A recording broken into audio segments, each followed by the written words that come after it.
अपना variation of parameter चल रहा था प्राचल विचरण विधि 6.5 पे, जो यूनिट नंबर 4 के अंदर आता है। तो एक सारे बच्चों की एक प्रॉब्लम थी, कॉमन प्रॉब्लम थी, वो मैं ले रहा हूँ। वेरी वेरी इंपॉर्टेंट क्वेश्चन है, आप अपनी बुक में देख लेना। 6.5 का ये क्वेश्चन है और थोड़ा लेंथी भी है, तो इसको ध्यान से अपन समझेंगे। और इसके बाद में समझ तो ये आप अपनी जो मेन बुक है मैथमेटिक्स की उसमें नोट कर लेना।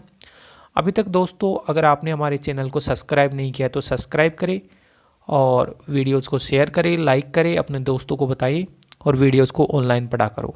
ठीक है दोस्तों। तो सबसे पहले तो मैं ये क्वेश्चन राइट डाउन कर लिया है। d2y upon D X square plus 10x minus 3 cos X D Y by D X plus 2y cos square X बराबर कोस 4x। सबसे पहले तो अपने को इसका CF निकालना है। भाई इसको वेरिएशन ऑफ पैरामीटर से कर रहे हैं, प्राचल विचरण विधि से। प्राचल विचरण विधि से कर रहे हैं तो CF निकालना पड़ेगा। तो इसमें आप 1 प्लस पी प्लस क्यू या 1 माइनस पी प्लस क्यू या पी प्लस क्यू एक्स करके देखोगे, कैसे भी करके जीरो नहीं हो रहा। तो CF कैसे निकालेंगे अपन, जो 6.3 में अपन ने पढ़ा था ना, स्वतंत्र चर में परिवर्तन, उस हिसाब से निकालेंगे अपन। तो मैं लिखूंगा, जैसे इसको समीकरण नंबर 1 दे दिया, ठीक है। मैं लिखूंगा समीकरण 1 का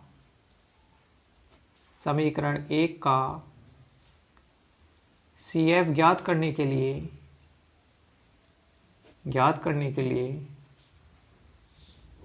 समीकरण 1 का CF ज्ञात करने के लिए निम्न समीकरण को हल करेंगे।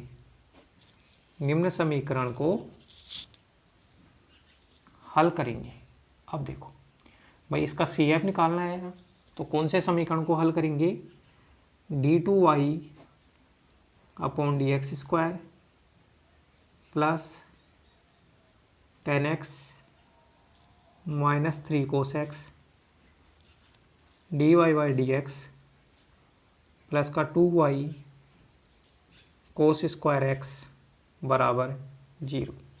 इक्वेशन 2 डाल दिया। इसको सोल्व करूंगा CF निकालने के लिए। जब भी CF निकालते हैं तो राइट पार्ट को 0 ले लिया जाता है, ठीक है दोस्तों। अब स्वतंत्र चर में परिवर्तन पड़ा था ना 6.3 में, उस तरीके से मैं CF निकालूंगा इसका। तो मैं लिखूंगा स्वतंत्र चर x को z में परिवर्तित करने पर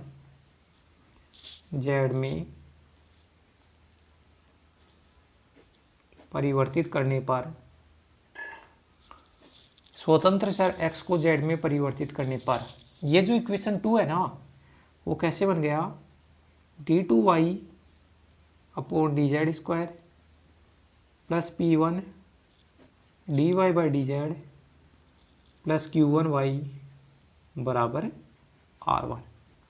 इसको डाल दिया equation number 3। d2y upon D Z square plus p D Y by D Z plus q1y बराबर r1। हियर देखो, यहाँ पे जो p का मान है भाई, D Y by D X का गुणांक तो p था, तो p का मान मैं लिख दूँ 10x माइनस 3 कोस एक्स, ये तो p का मान है। जो q का मान है वो 2 कोस स्क्वायर एक्स, ये q का मान है, ठीक है दोस्तों। अब यहाँ पे p1 q1 r1 के मान आपको याद होंगे, 6.3 में पढ़ा था ना अपन ने। तो मैं लिखूंगा हियर p1 का मान तो होता है, वो होता है d2z upon D X square plus p D Z by D x upon D Z by D X का होल स्क्वायर, ये तो p1। q1 का मान कितना था, q upon D Z by D X का होल स्क्वायर, ये q1 था। और r1 कितना था, r1 बराबर r upon D Z upon D X का होल स्क्वायर, ये r1 था। अब मैं यहाँ पे लिखूंगा भाई, z का चयन इस प्रकार किया जाता है कि q1 अचर हो जाए। z का चयन इस प्रकार किया जाता है कि किया जाता है कि जेड का चयन इस प्रकार किया जाता है कि Q1 बराबर अचर हो, Q1 का मान अचर होना चाहिए। तो Q1 है कितना, Q मतलब 2 यहाँ से कोस square x upon D Z by D X का होल स्क्वायर। और मान लो Q1 का मान 2 आया दोस्तों, Q1 का मान कितना आया 2। और Q1 का मान 2 कब आएगा, Q1 का मान 2 तब आएगा जब आपने D Z upon D X का मान कितना ले लिया है, कोस एक्स।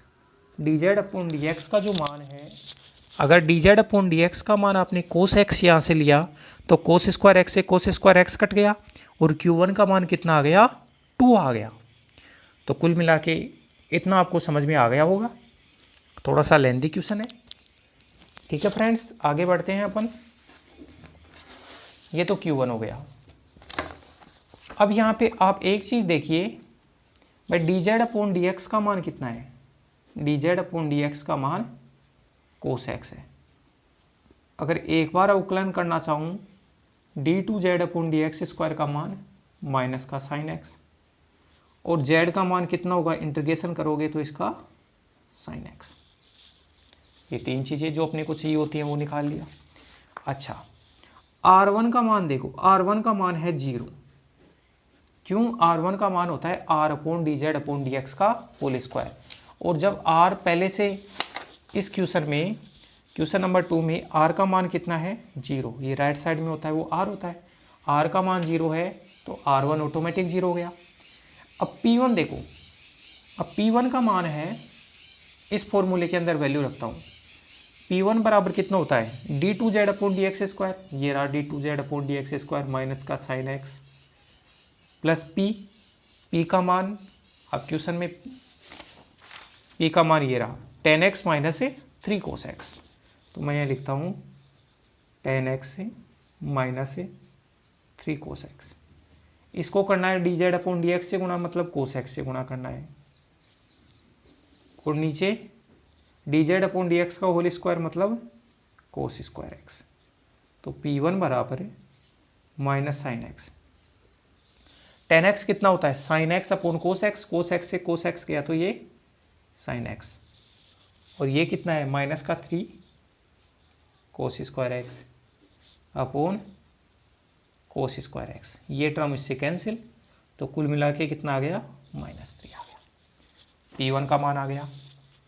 तो दोस्तों अब ये जो इक्वेशन नंबर 3 है, ये इक्वेशन नंबर 3 है वो क्या बन जाएगा, देन इक्वेशन 3, देन इक्वेशन 3 कितना बना, D two Y upon D Z square. P1 का मान कितना आया, -3 -3 D Y by D Z.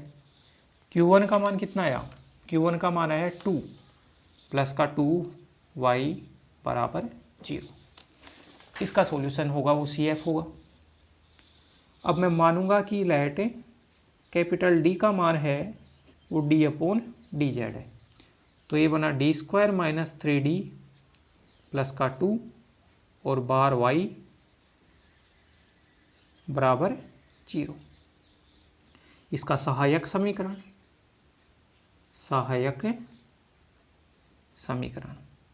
सहायक समीकरण लिखूंगा तो m square minus 3m plus 2 बराबर 0, m माइनस 1 m माइनस 2 बराबर 0। तो जो वैल्यू आई वो m की आई 1 और 2। तो बताओ आप इसका सॉल्यूशन आएगा वो कितना आएगा भाई, CF के बराबर आएगा। वो आया C1 e की पावर z, 1 के कारण भाई इंडिपेंडेंट वेरिएबल z है तो z प्लस C2 e की पावर 2z। तो y बराबर आया C1 e की पावर, अब z का मान कितना है, z का मान ये साइन x, तो C1 e की power sine x plus C2 e की पावर 2 साइन x, और इसको डाल दिया मैं इक्वेशन नंबर 4। दोस्तों ये आपका सॉल्यूशन आया है। ये जो इक्वेशन 4 है ना वो इक्वेशन 2 का सॉल्यूशन है। और बताओ इक्वेशन 2 का जो सॉल्यूशन है वो CF होगा, तो मैं कह सकता हूँ कि दिए गए जो अवकल समीकरण है ना उसका CF मेरे को ये मिला है, दिए गए अवकल समीकरण का CF मिला है C1 e की power sine X plus C2 e की पावर 2 साइन एक्स। ये गिवन डिफरेंशियल इक्वेशन का CF है।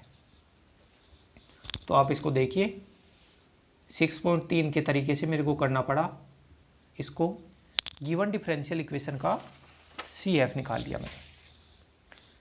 अब नेक्स्ट स्लाइड पे मैं चलूँगा, ठीक है। नेक्स्ट स्लाइड में क्या करूँगा, अब यहाँ से प्राचल विचरण विधि मैं यूज करूँगा। तो मैं लिखूँगा प्राचल विचरण विधि से, प्राचल विचरण विधि से माना गिवन इक्वेशन का, गिवन डिफरेंशियल इक्वेशन का सॉल्यूशन, गिवन डिफरेंशियल इक्वेशन का सॉल्यूशन y बराबर हो गया भाई C1 को तो a में चेंज कर दो a की पावर साइन x, और C2 को b में चेंज कर दो e की पावर 2 साइन x, और इसको डाल दिया इक्वेशन नंबर 5। भाई C1 C2 को a और b में चेंज कर दिया। अब आप इसको सोल्व करो। तो सबसे पहले फर्स्ट डेरिवेटिव निकालो dy/dx। देखो आपने पहले पीछे वाले को रोका, a का उकलन होता है a1 और रोका किसको, साइन x को। फिर a को रोका, अब e की पावर साइन x का अवकलन करना है तो पहले तो e के हिसाब से, पावर के हिसाब से, e की पावर x का e की पावर x, और फिर साइन x का अवकलन है कोस x। तो मैंने ये अवकलन कर दिया। अब पीछे वाले इस फंक्शन को रोक लिया और b का अवकलन कितना, b1 e की power 2 sine x plus b e की पावर 2 साइन x, और इसका कितना होता है 2 कोस x। चलो ठीक है, a1 और b1 की टर्म को 0 ले लिया जाता है। तो लेट a1 e की पावर साइन x है प्लस b1 e की पावर है 2 साइन x बराबर 0। Equation number 6। ये 0 ले लिया तो बना कितना, dy/dx बराबर a e की power sine x into cos x plus b की पावर 2 साइन x इंटू 2 कोस x। अब फिर से डेरिवेटिव करूँ, अब वाला डेरिवेटिव थोड़ा बड़ा होगा, d2y/dx²। देखो 3 फंक्शन है, एक फंक्शन, दूसरा फंक्शन, तीसरा फंक्शन, इन दोनों को रोका और a का उकलन a1, आपने इसको भी रोक लिया और इसको भी रोक लिया। फिर a का तो ये, अब इसका करते हैं तो e की पावर साइन x और साइन x का कोस x, और एक कोस x पहले से है तो कोस स्क्वायर x। अब इन दोनों को रोक लो और इसका उकलन करो, तो माइनस a e की पावर साइन x और कोस x का कितना होता है साइन x। तो ये तो तीनों फंक्शन का मैंने उकलन किया है। अब इसका देखो प्लस का 2, इसको और इसको रोको, b का उकलन b1, 2b1 e की power 2 sine x into cos x। फिर आपने 2b को रोक लिया, 2b को रोक लिया। अब e का करो तो e की पावर 2 साइन x, और 2 साइन x का कितना होता है 2 कोस x। तो 2, अरे भाई e की पावर का भी करना है, तो 2 साइन x का 2 कोस x पहले से है तो कोस स्क्वायर x, और फिर माइनस भाई 2b e की पावर 2 साइन x को तो पहले रोक लिया, और कोस x का माइनस साइन x होता है, इसका माइनस तो ये रहा और साइन x ये रहा। तो 3 फंक्शन गुणा में होते हैं, तो ऐसे किया जाता है इसका। अब ये जो मान है इसको डाल दिया इक्वेशन नंबर 7 और इसको डाल दिया इक्वेशन नंबर 8। अब मैं लिखूंगा इक्वेशन 5, 7 और 8 से मान, इक्वेशन 5, 7 और 8 से मान इक्वेशन 1 में पुट करो, इक्वेशन 1 में पुट करने पर 5, 7 और 8 से मान इक्वेशन नंबर 1 जो गिवन इक्वेशन था ना उसमें वैल्यू पुट करो। अब गिवन इक्वेशन कितना था तो मैं यहाँ लिखने की कोशिश करता हूँ। देखो ये कितना है, ये है अपना a1 e की power sine x, a1 e की पावर साइन एक्स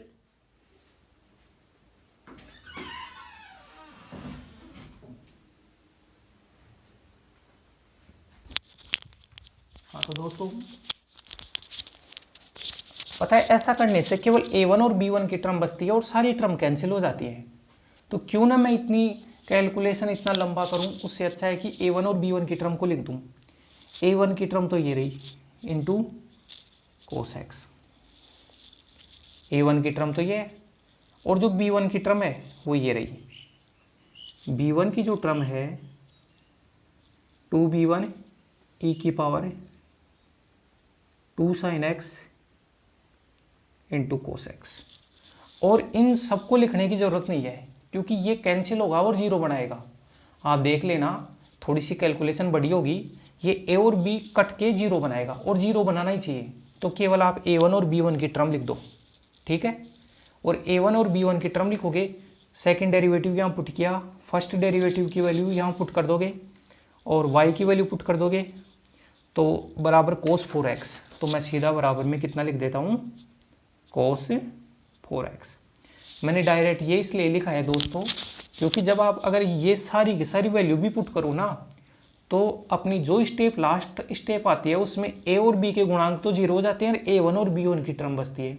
तो a1 की टर्म ये है, b1 की टर्म ये है। तो मैंने बताया था ना कि अगर क्वेश्चन बड़ा हो जाए तो आप a1 b1 की टर्मों को लिख दिया करो सीधा, क्योंकि बाकी a और b के कोफिशिएंट तो गुणा होने ही है और ये क्वेश्चन तो बहुत ही बड़ा है।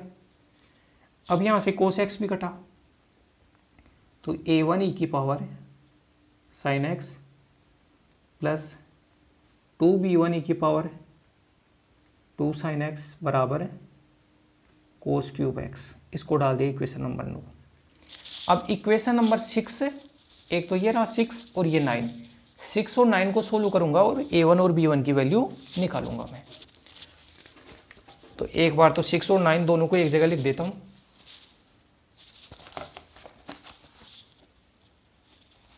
तो 6 तो कितना है, 6 तो ये रहा a1 e की power sine X plus b1 e की पावर 2 साइन एक्स बराबर 0। ये तो 6 है। और जो 9 है वो कितना है, a1 e की power sine X plus 2b1 e की पावर 2 साइन एक्स बराबर कोस क्यूब एक्स। इन दोनों को सोल्व करना है, a1 और b1 की वैल्यू निकालनी है। और बहुत आसान है कि जब इसको ये डबल है तो सिंगल सिंगल करेंगे तो एक ये पूरा का पूरा इसका है। जब इस इक्वेशन का यूज इसमें करूँगा ना तो मैं ये लिख सकता हूँ कि यहाँ पे केवल कितना बच गया, b1 e की पावर 2 साइन एक्स और उसका मान आया कोस क्यूब एक्स। यही हुआ ना भाई, इस पूरे इक्वेशन का यूज इसमें करोगे तो ये बचा। तो बताइए आप b1 का जो मान होगा वो होगा e की पावर माइनस का 2 sine x into cos cube x. ये हो गया दोस्तों b1 का मान। तो ये तो b1 का मान, और एक बार मैं a1 का मान भी निकाल लेता हूँ। ये तो b1 का मान हो गया, और जब मैं a1 का मान निकालूंगा तो a1 का मान किस प्रकार से आएगा आप देखिए दोस्तों। मैं इसको सोल्व करने की कोशिश करता हूँ।